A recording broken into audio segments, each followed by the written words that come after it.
DragonCon, you may have played a game called Mass Effect. That's what you might have. But the cast is here, so could you please welcome to the stage the cast of Baldur's Gate 3, your player character!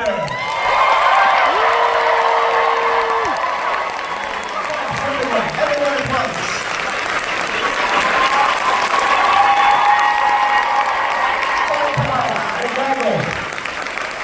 All of you, please!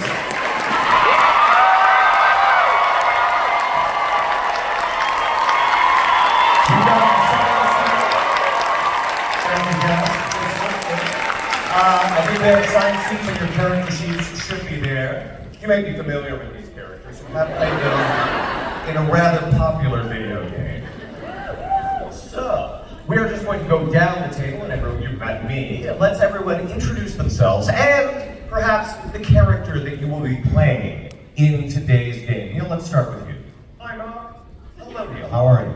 Very well, thank you. Excellent. Hi, DragonCon. Hot crowd. So my name's Neil Newborn. I play Astarion, a shy, retiring, coy, demure. So it just happens to be part of the group.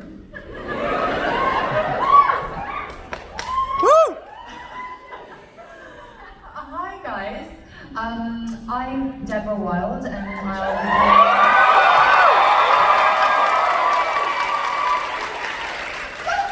energy! I'll be playing Lae'zel of Crash Galere and I just want to get on with it, Ishtiaks. Hello DragonCon, you are the best vibes!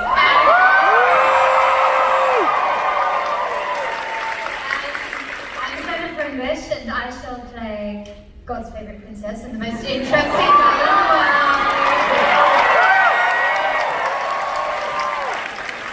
Sorry, everyone, I don't know how to follow that.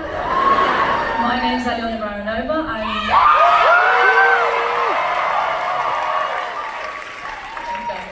I was one of the performance directors on the game, and I also voiced Corinna the Squirrel. Yes, DragonCon, what's going on? My name is Theo Solomon and I play Will Ravengard.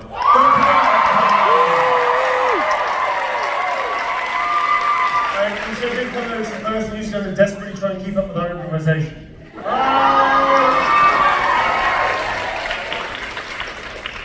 And of course, we're going to be playing a little game called Dungeons and/or Dragons.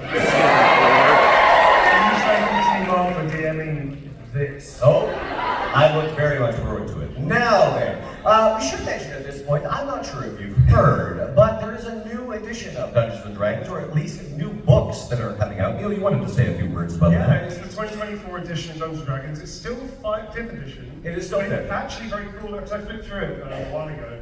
It uses some of the rules that the community already used, I believe. That is correct. It's kind of cool, I think. So check it out, haven't checked it out, it's very cool.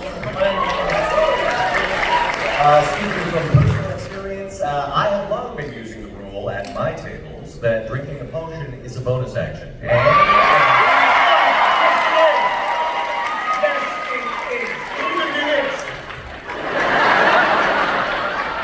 And now it's official, all nice and legal. Yes. So, very good. It used to be action. No, it's I know. bonus action. Yeah, it's a bonus action. We all strummed the guitar whilst we knew Yeah, it's possible. And I actually have a further rule at my table that I believe was originated by the GM Tim. That is, if you expend a full action to consume, say, a healing potion, you don't have to roll randomly, you get the full amount of healing. Oh, yeah. Because you're essentially treating the healing potion like a ketchup bottle, and you're just getting every last hit of that hit point out of it. So, yeah. Yeah, so we will see. I look forward to perusing at my leisure. But we're talking about today's game, and we are using 5th edition for this one, the old books. So, I'm going to start by asking each of our players in turn, and Neil, we'll start with you again, working our way down. Your characters, could you please simply describe for me what sort of night your character had before waking up, wherever you find yourself at the beginning of this adventure. Could be a wild night that maybe you don't remember entirely. That would be Darling, very I always remember. Oh, good. Question though for Tim, whereabouts are we? Well, I would say we are in the Forgotten Realms. In a rural setting? Maybe a city known as Baldur's Gate. That might be the easiest. You could be a Waterdeep if you like, but Baldur's Gate is probably most familiar. Okay, so the night before, Starion was having a delightful dining experience with an old chum at the Blushing Mermaid. It's a cheap and cheerful place. You'll all fit right in and dine. And lo and behold, we did a runner. I'm pretty sure we started a fight. I'm actually thinking that the tap was on fire. Anyway, it was a wonderful night, and well, I was rather thoroughly happy. Well, I can't remember where I left my dining companion. They were rather drained. Anyway, the marketplace. No, the sewer. They're in the sewer. Just a few questions for clarification. You did pull a dine and dash last night. Around what do you think the tab was when you ran out on? Extraordinarily large. Very large. Several hundred gold pieces. Who kept count? Of course. Well, probably the innkeeper. But that is what Astarion was up to. What about Lizzetto? Well, Lizelle, as is pretty standard with this particular party formation, was probably just going around camp, trying to make sure that everybody knew that the next day was a big day, guys. So just get it together, starring, and yeah, just kind of get ready for the day, because we have work to do. Of course, of course. So you were not in any way inebriated the night before? Absolutely not. Of course. It's not something that good Yankee do. Yes, you went to bed at an appropriate hour. Absolutely. With my lovely leather harness.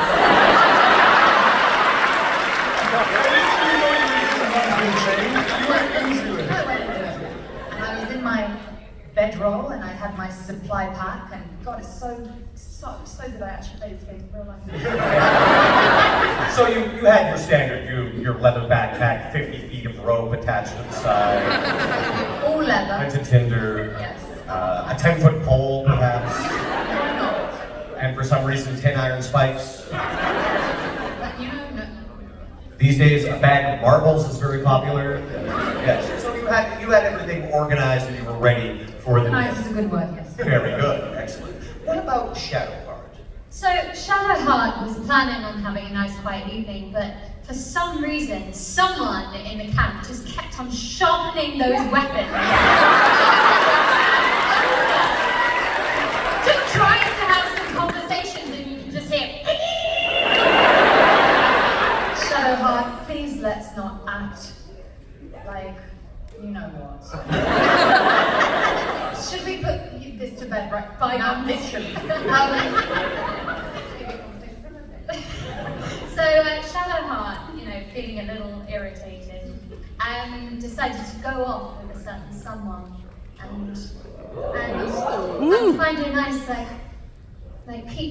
peaceful, picturesque bit of of Baldur's Gate, like a little outside, and, legs dangling off the cliff. They shared some wine together, and shared a little. All right. And this certain someone, how would you describe the state of your relationship with them currently? Close. Very good. That is good to know. What about Karina? Now, perhaps we should go into a little more detail about Karina. It's Corinna. Oh, I'm sorry, Karina. I'm sorry, it says Karina here. No, of course. So, Karina, what exactly would you have been getting up to in your life as a squirrel? Very busy evening, in fact. Found nuts. Buried the nuts. Yep. Forgot where I buried them. Looked for them in another tree. Witnessed some strange thing happen with a bear. That's what I'm not going with. Hang on. You promised. What happens in the woods stays in the woods.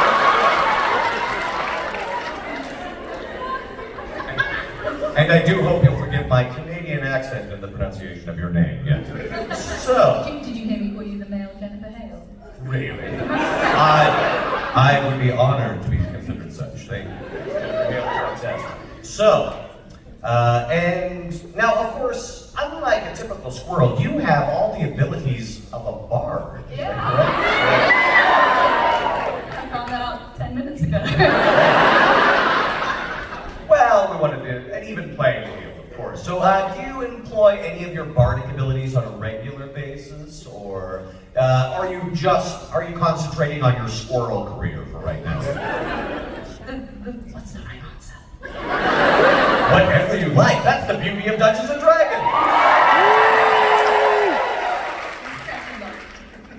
Okay, all right. We'll return to that. Will, what were you doing the night before? Last night, Will Ravengard was teaching a rather large group of tiefling children combat skills. But they weren't the best behaved tiefling children. They were provoking the blade so much, they nearly suffered its sting. I was just going to say, provoking the blade. That's provoking the blade. So, he had a couple of whiskeys after. Just to cool off, you know? Well, would you like me to help with the extermination of the tiefling children? If there's common practice on fresh career, I will be more than honored to help. We'll speak, yeah. Very well. So all of you spent the evening in your various assigned ways. However, when the morning comes, you think it might be morning, but in any case, you awake in darkness. You find yourselves lying on a cool stone floor. Even those of you who don't necessarily sleep per se. And suddenly, illumination. You realize you're in a massive underground cavern. Strange bioluminescence providing the light that you can see by. And standing on a stone pillar, a drow. Long white hair, brilliant red eyes.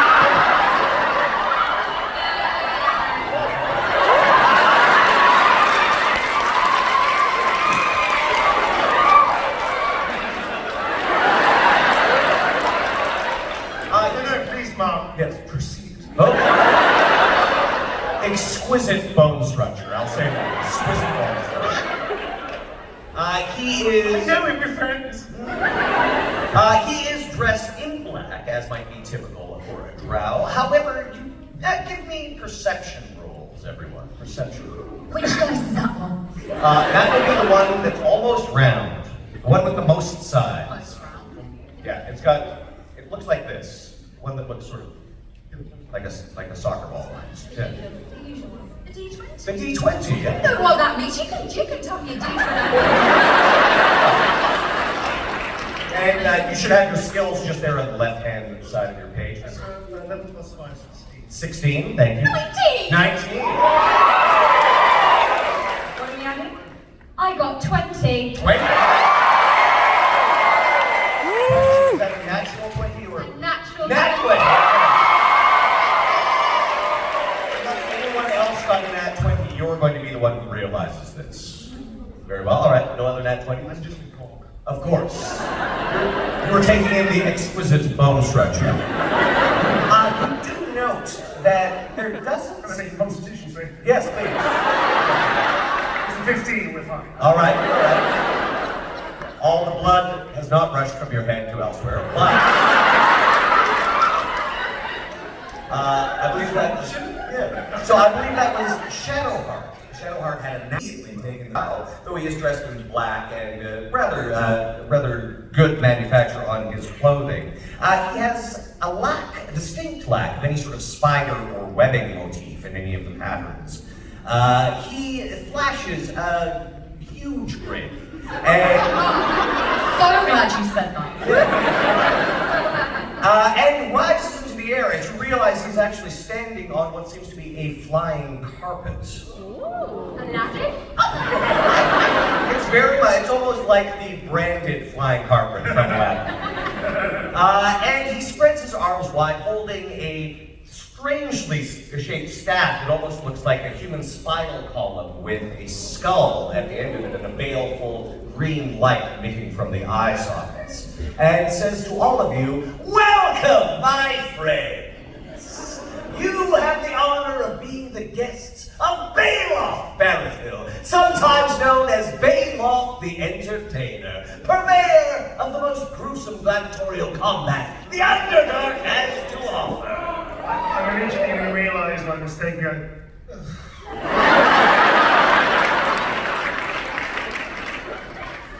However, he is not alone. Floating at his right hand is a creature. Give me Arcana, everyone. 19. Right. 8. 17. 17. 9. Anyone who got above a 12 immediately recognizes this large being as a djinn. Blue skin, his lower body trailing off to smoke. They're mean! Yes, they can be. However, I got turned into a wheel of cheese! that might happen again. Question, how close to the gin are we? You're about 31 feet away.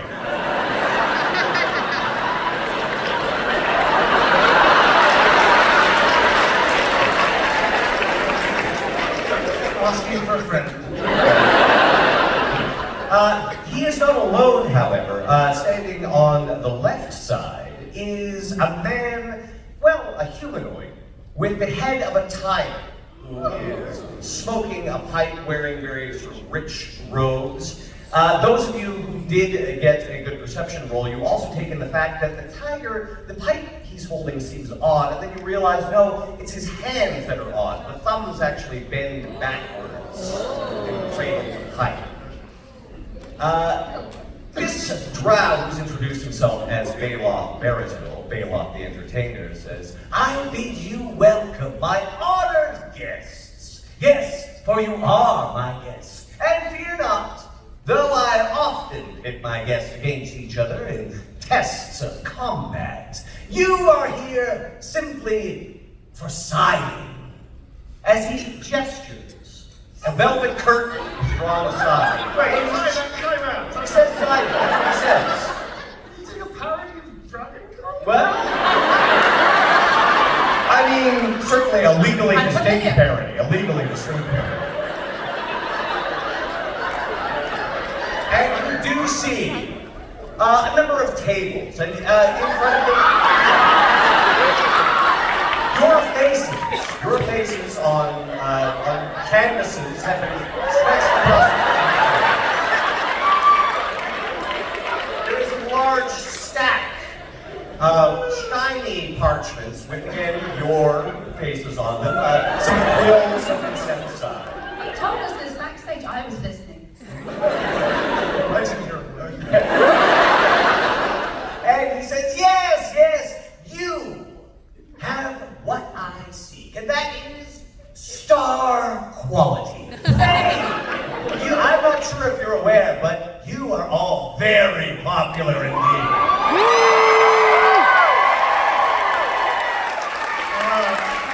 Someone's still aware, darling.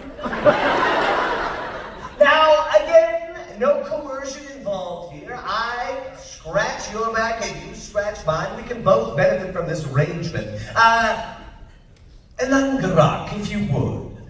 The tiger-headed humanoid, which anyone wants to make an Arcana roll, that would be fine. Or if you're content to just let him do what he's doing. Arcana, anyone? It is a 12. 12? Yep. Anything higher than that? 3. 19. 19. I would say that yes, the gift might have dealings with this sort of thing. You recognize this being as a Rakshasa, a creature of the lower planes, often associated with lawful evil. He produces a set of scroll cases, one for each of you, which sort of floats towards you. Squirrel. Yes. Oh yeah, yours is squirrel size. As they float towards each of you, they unfurl themselves.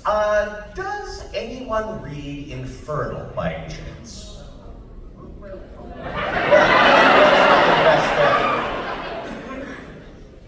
So, Will, you can read this. I'm not sure if anyone else can.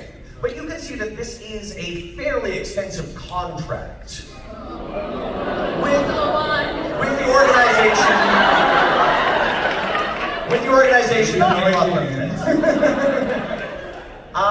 this contract, unlike some, there don't seem to be any hidden clauses per se. You do know, however, that the law firm that drew up this contract, first of all, the first thing that stands out is the law firm is located in Avernus. And the law firm goes by the name of Dewey, Cheatham and Howe.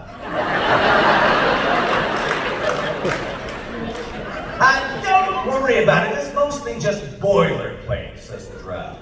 It's essentially a contract for your appearance at this event that I'm running. Now, you understand that you will receive all the monies for the autographs, but there are a number of panels that you'll be contractually obligated to participate.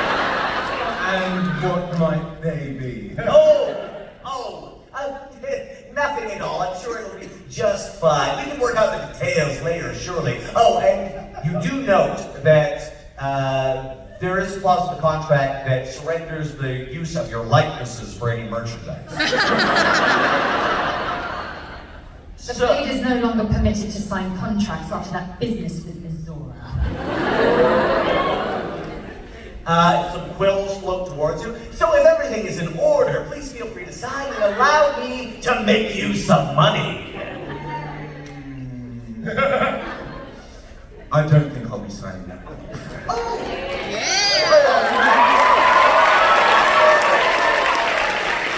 Not satisfied with the terms? Certainly I am open to negotiation. Now, what is it that you and your friends seek? 1,000 silver swords and I'll do it. Do we need all of our souls or just the... Oh, I should mention, souls are not on the table. No, I believe some of your souls have prior claims. This is just for your participation in this little weekend event that I'm throwing. What could possibly go wrong? Will it help us find a healer? Look, I am willing to negotiate, as I say, if there's any particular things you'd like added to your rider, for example. And the merchandising rights are, I suppose, negotiable. I usually prefer to deal with people who don't read Infernal, but I am open to negotiation. I'll be honest, you hold all the cards here. There are a lot of people that want to meet you and get your signatures. Of course, yeah. So the Jinn and the Rakshasa and the Drow sort of retire. They let you go off to the side. So, I quite like nice things. I'm getting bad vibes. How so? Shadowheart, what do you think? Well, I must admit, I'm a little bit worse for wear after the night I had with the wine. Whatever were you up to, eye roll? None of your business is starring. I'll tell you later. But maybe we could do with a little weekend off. Kind of fed up of spirit guarding everyone.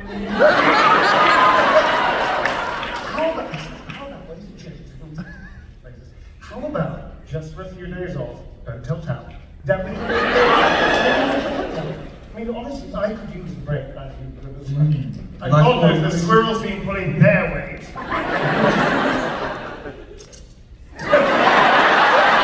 Oh yes, would anyone like to cast Speak with Animals so communication is possible? I think I've got a potion somewhere. Give me a sec. Yep, got it. There we go. Right. Wash, wash, wash.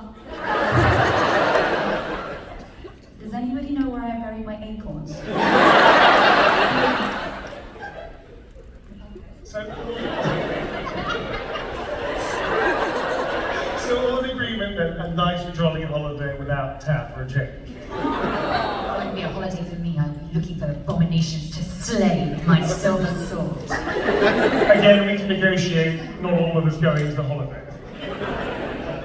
I think that's right, yes? Yes, Okay. and 1,000 silver swords. As you turn around from your little huddle, you see there is a pile of 1,000 silver already sitting there. I suspect the gin may have had something to do with that. As Baloth turns around and says, "Well, my friends, have we had our huddle? Have you decided what you'd like in exchange for signing the contracts?" Is there any tonic to go for the gin? Oh yes, tonic. Tonic, yes. Some tonic, please. The gin lowers himself into a large glass of bubbly. Getting lit! We'd love a lovely long rest and a very nice place for a jolly holiday for a few days without town. Somebody else as well, me not and some nice clothes, mama, some general magic. Acorns. Acorns. Oh yes. Acorns of plenty and accommodation will of course be provided. Well then I think, yeah. Very good.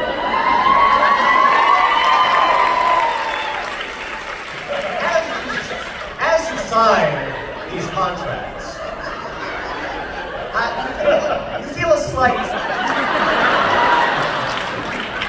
Each of you feels a slight drain as you sign these contracts. You realize that these quills are actually drawing blood from within you to sign these contracts in. Oh, don't worry, it's standard practice for any infernal contract. No souls involved, I assure you. However, each of you takes 1 hit point of blood drain. It hurts, it hurts! Listen, I know it was a problem, but I do get hungry. Oh, don't worry, some juice boxes will be provided.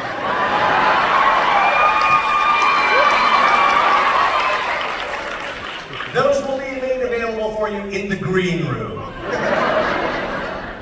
But in the meantime, we're about to let the crowd in. So if you would take your places, yes. It's very obvious where you're assigned because there's a large picture of your face on each of these tables that you're assigned to. You're sort of all sitting in a row. You notice that there are other tables set up in the room. Your table is probably the most prominent one, and actually, you see, as other people are filtering in to sit at these tables, there are other sort of portraits in front of each of them. You note that one table in particular seems quite upset about your placement. From the banner that's in front of their table, they seem to call themselves the League of Malevolence. There is a large man with a black bat-winged helmet. Completely black on the inside except for 2 red pinpoints of light, which can be seen from within. According to the labeling that's on his table, his name is Warduke. There is also what seems to be some sort of spellcaster, bald head, a long white beard, a large red collar, and sort of black, very evil-looking robes. His name is Kellic. And they seem to be arguing with one of the Durgar that seem to be running around. Some of them are wearing sort of strange head apparatus like this. The Durgar all seem to serve Balon. But yeah, they were sort of arguing with them. And you can give me perception just to overhear the conversation.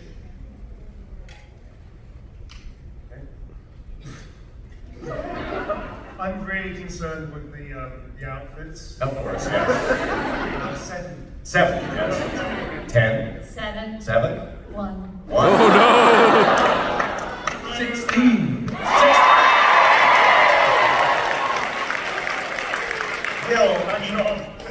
You catch this, definitely. It's like, this is ridiculous, says the spellcaster. The League of Malevolence is always given the best place at this table. I am Kellic. Do you understand? This is Warduke. It's like, look, we understand, but these guys are very popular right now. Their line is going around the block, I think.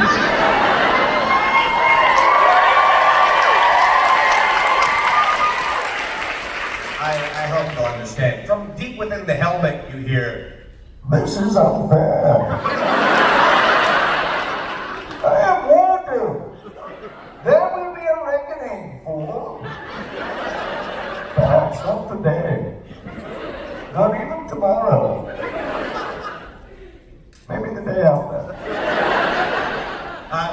upset. These guys seem upset. You do see an orc join. So he's very short. He's wearing sort of a blue hood. He has a bandolier of daggers. His name seems to be Zarek, and he's sort of taking his place among them. You see various other people, some that you may be familiar with. There's a gentleman by the name of Elminster. He's He's a geriatric. He came in from outside, and he sort of smells like the art teacher's coat, if you know what I mean. And sitting just across from you, you do see a group of, well, they're teenagers, really. Their clothing is very colorful. They have a baby unicorn with them. There's about 6 of them. It's odd, like one of them is carrying a shield, but doesn't seem to have any sort of weapon. One of them is, you think, maybe 10 years old. He's wearing a big horned helm, but they seem relatively happy with their placement. So Perhaps don't fancy their jobs as much. as you sit down, Bailoff sort of slides over and says, "Is there anything you need before we open the doors?" Acorns. A plate of acorns is placed before you by one I of the would guards. love a cup of something viscous and rare. Very well. Yes. Would you like that in a cup or in the original container? I do only have organic. Of course. He slides you a menu. You may choose. Yes, and just swipe left or right on that.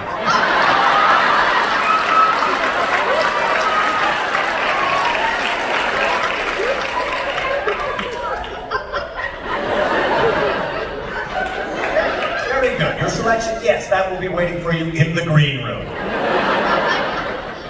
And as the doors open, a massive flood of people pours in. I'd say at least 1,500 or so, maybe. And yes, they go wild, but even wilder than that. Would you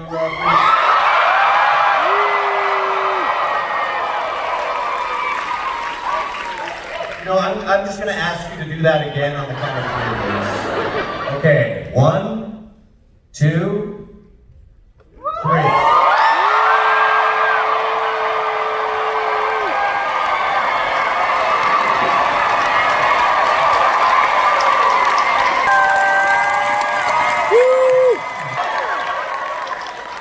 You are now all NPCs.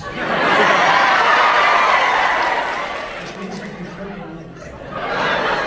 So as mentioned, there is a flood, and you see that most of these people are lining up to see all of you. Now, the Duergar, of course, are sort of controlling the line and keeping them back. You do see some of the Duergar have to assume their giant form just to keep everybody in line. But eventually things sort of become orderly, and people are coming up and asking you to sign things. What is your standard signature, would you say? Like a little, when they ask for a little greeting in addition to your signature, what do each of you add? I was under the impression that I would be dueling each and every one of the participants who came to my round. Apparently not, though. If you want to kill some of them later, they can be brought to the green room. I like this plan. We'll talk again, Ishtik.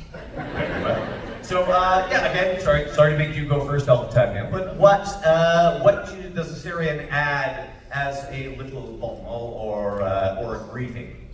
Well, 2 parts. Careful, my bard. And in parentheses, green room, bring a friend. Very good. Mademoiselle. I don't do greetings, but I will be happy to stab my sword through the canvases that you are providing. That shall be greeting enough. Oh yes, people seem very, very happy with that. A few the fans do ask you to stab them.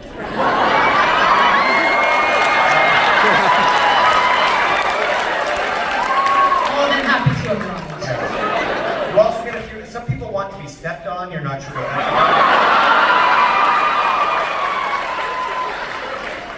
That can be arranged later. And what about Shadowheart? So Shadowheart is sharing her table with Corinne the squirrel, and if so, she has Corinne is sitting next to her, and if and you know what Shadowheart's like, she loves animals, and if the person coming up to her table pets the squirrel, then she will write Shadowheart approves.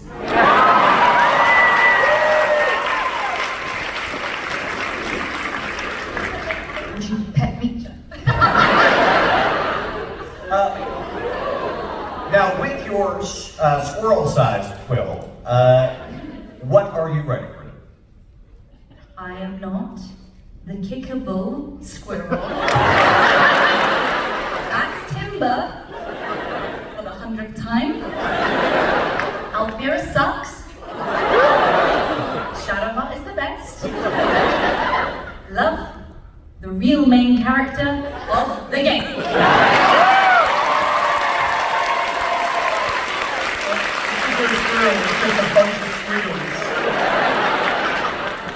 Yes, unless they cast Speak with Animals, they cannot read it. So, what about Will? What sort of sign-off does he use?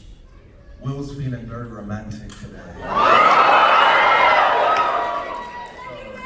I swear, I will use my PhD in quantum rhythm to sweet talk you all night long. Good luck getting through your alignment.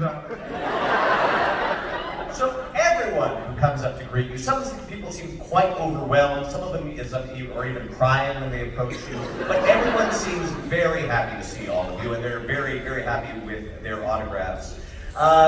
You work for most of the day, and it actually seems to stretch. There's sort of a time dilation effect. It goes over days, you're taken back to very luxurious hotel rooms, you're sort of ferried around by the Duragar, sometimes the djinn teleports you from place to place, you're not sure what building you're in.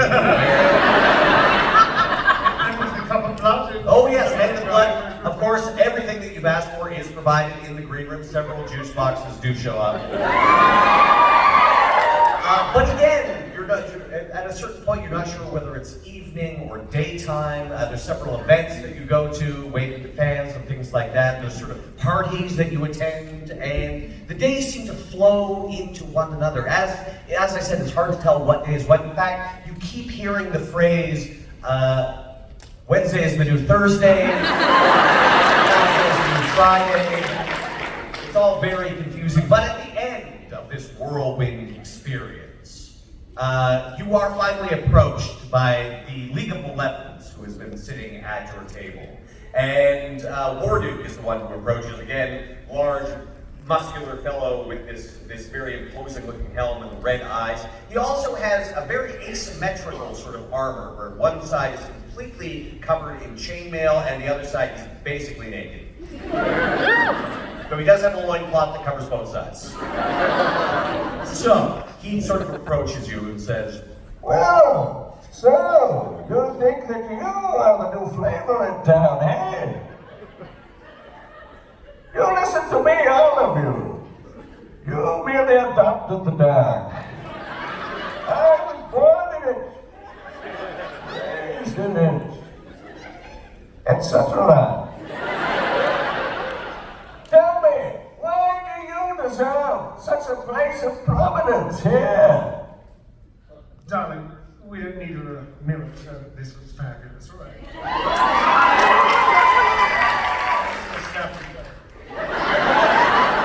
now, would you say that you're using intimidation here, persuasion? Oh, intimidation. Intimidation. Of course. So, let us see how well you intimidate Warduke.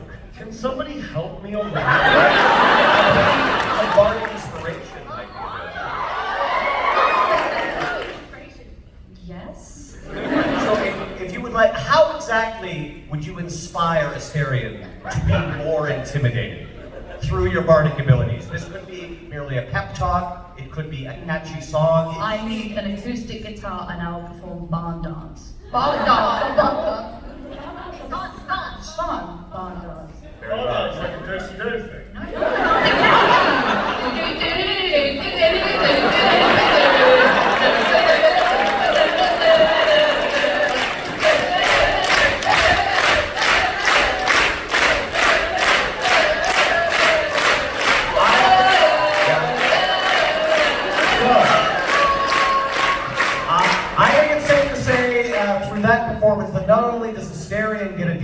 of bardic inspiration. Everyone present gets a d6 of bardic inspiration. You can take back to your next Dungeons and Dragons game. If your dungeon master has a problem with it, get him to talk to me. So you're going to roll a d20 and you're going to add a d6 and you're going to add any intimidation bonuses. That is a 15 in total. A 15 in total. Okay. Warduke pulls himself up to his full height, and then his shoulders slump, and he sort of does a Charlie Brown walk away.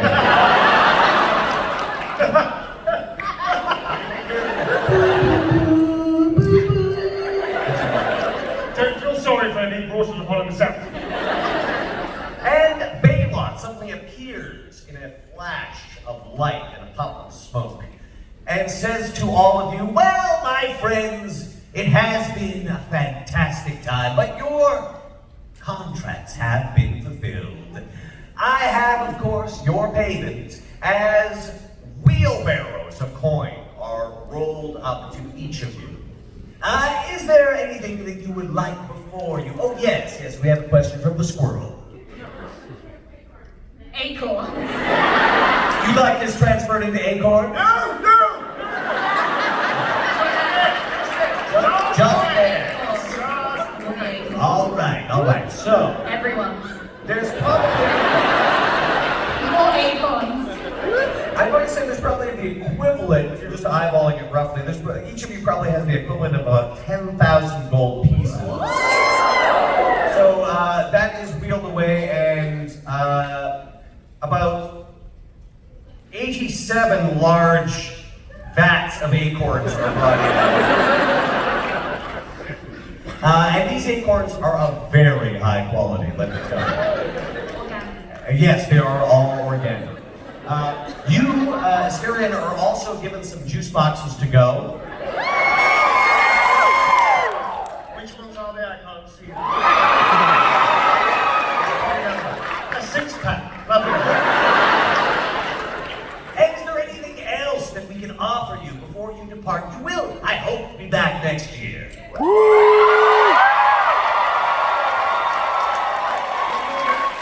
Like a motif bag of holding for each of us. Oh, yes, that we call it swag bags. Now make sure not to put your swag bag inside a bag of holding or it will tear open the portal to the astral plane. It lose everything inside. That happened before. I'd like a head pat and a kiss from Shadowheart. Very pretty. And I would like to request one night with God's favorite princess, but do not tell her I told you so. I don't think I have no control over that. You'll have to work that amongst yourselves. In any case, I want to thank you for visiting the Underdark here, the Black Pits, and myself, proprietor Baylong Baratil. If you ever want to return and actually participate in our gladiatorial combat, you would be most welcome. Oh, as a matter of fact, we do have an opening if you would care to participate. Absolutely. What sort of foe would you like to fight? Oh, the biggest one of all. Oh, well, as it happens, I do have a Tarrasque in stock. I suppose I should say the Tarrasque. As the tank of the team, for I believe that is what they call me, I think I shall be fine. Yes, would you care to face it in single combat or with your friend? I will help play down.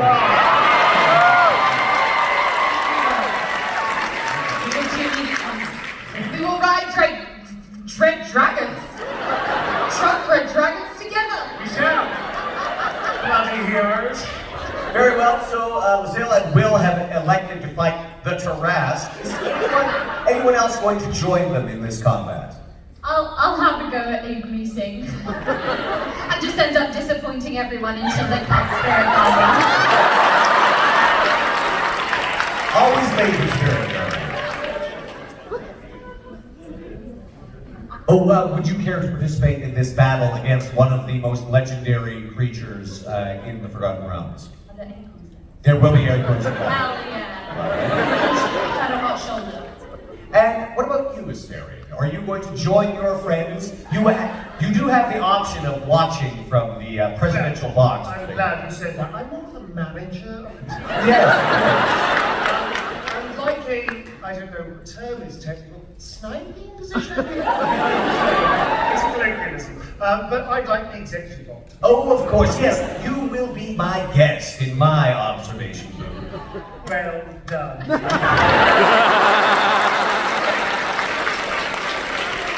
And we'll be sure to have refreshments available. Oh, yeah, again, what quite the selection, right? Oh yes, we are spoiled for choice. And so, Asterion takes his place in a very luxurious booth. Baloth is there, Najim, the Jinn, is there. Also, the Rakshasa still smoking his pipe, and various other visiting dignitaries. You see, there's a lich there, but thankfully he is liberally spraying potpourri around himself. Not everyone at this event was so kind, but as you watch your companions teleported into the center of this ring, a huge arena filled with people, all waving money and shouting, as a flash goes through the entire auditorium, and the Tarrasque, a massive kaiju-like beast, huge orb, like a combination between a Triceratops and Godzilla, appears as roars. We're going to see from our dramatic camera angle, each of you draw your weapons, begin to charge. Asterion and Baloth each raise a glass.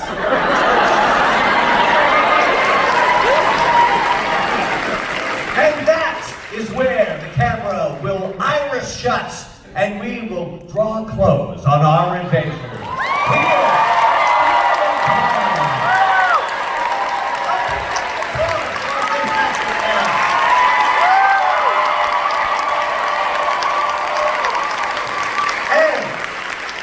Question. Can I have a post-credit scene where I find the acorns that I buried? Oh, yeah, right. So that happens, of course. The credits roll, you see, Mark Mira's Dungeon Master, you see all these things, all the thank yous, you see who did craft services, all of that. No animals were harmed in the making of this dungeon. And then at the very end, in the Marvel Universe style post-credit scene, could you please describe what we see? So, I'm scurrying around. I see a bear in the distance, I'm like, I'm not gonna go watch that again. And I find the acorn, and I eat it, and I become a ginormous squirrel. And then we fade to black, and just the words, ginormous squirrel will return.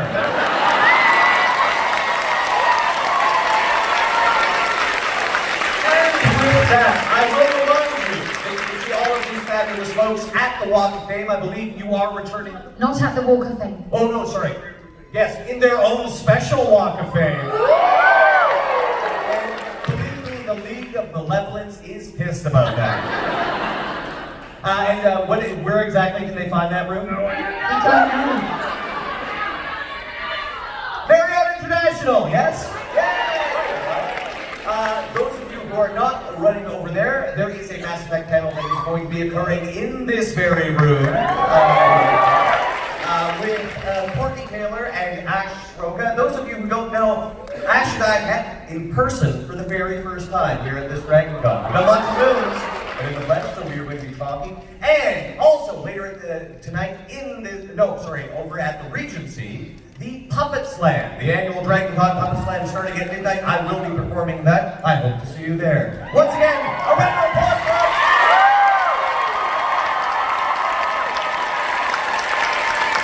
A round of applause for Mark as well. And a reminder, please rate this event highly in the app if you would like to see similar